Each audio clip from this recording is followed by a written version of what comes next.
llawer o bethau diddorol I ddod yn fan e. Rwan ta. Diddorol. Wyt ti'n barod am dy wers? I love a good wers. Naw ten. Ein gwestai cynta ni ydy Lisa Angharad. Lisa Angharad. Mae Lisa'n dod o Aberystwyth yn wreiddiol.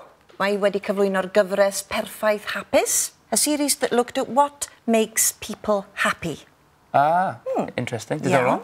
A rwan mae hi'n cyflwyno'r sioe gomedi Ddoe am 10, Yesterday at 10. Okay? Mae Lisa hefyd yn canu. She loves singing. Maybe she can help with the wiangaf nes ymlaen. Who knows? Okay. And there's another one of those, is there? There's another one. Fantastic. Oh, I'm looking forward to it.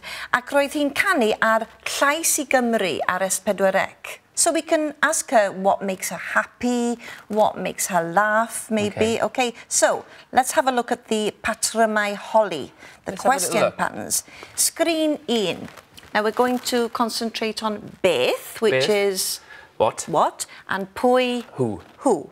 So, Beth sy'n, oh, look at that little word sy'n. Sydd yn, again, an abbreviation. It's all about... So it's sydd yn. Sydd yn, but we say, Beth sy'n. Yes. Beth sy'n... What does sy'n mean? What is it that makes you happy? Present tense. What is it that? Tense. Yeah. Beth Beth sy'n sy'n. neud di'n hapus? Right? Beth sy'n wneud di'n hapus? Now, that little word sy'n. Sy'n, yeah.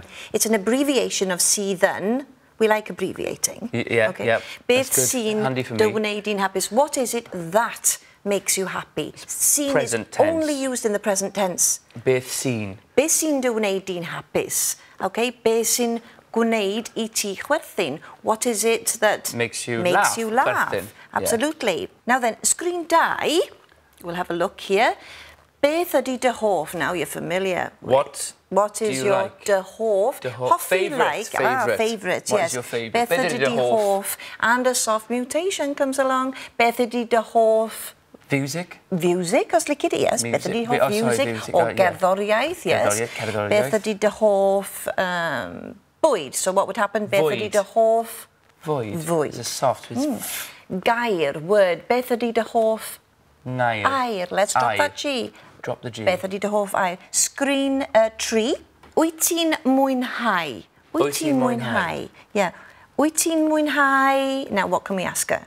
Do you enjoy, is that? Yes. Wyt ti'n mwynhau? Wyt ti'n mwynhau canu? Canu? Wyt ti'n mwynhau canu? Do you enjoy singing? Would it be ganu? No, we're all right with this one. Canu, Wyt ti'n mwynhau canu? Canu. Wyt ti'n mwynhau perfformio? Perfformio. What about present? Cyflwyno. Wyt ti'n mwynhau cyflwyno? Yes. And sut brofiad ydy?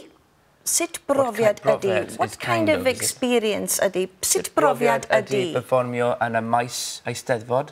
Good. Sut brofiad ydy perfformio? Yeah, ar faes yr Eisteddfod. What was it like performing at the Eisteddfod? Now we've got a little sut brofiad oedd. Years. We're going back. Going back. Sut brofiad, what kind of experience or what was it like? Past. Sut brofiad oedd. Sut brofiad oedd. Sut brofiad oedd. Past tense. You threw a lot at me then. I did, didn't I, really? No, that's good, though. That's good. Keep it going. Keep it going. Okay, well, maybe that's enough then. We've got enough to ask her, for sure. Yeah. Okay. Yeah, that's good stuff there, yeah. Patrymau ymarfer. So we will have a go with what we've got here, shall we? We'll have a go, and don't fall away, because you're in the same boat as me, everybody. And, well, we do go through it, because I really want to get this right, actually. The past tense and the present and all that. Just think of oedd in the past. This is everyday chat, isn't it? Absolutely. Everyday chat. So, while we do that, enjoy a bit of Lisa Angharad.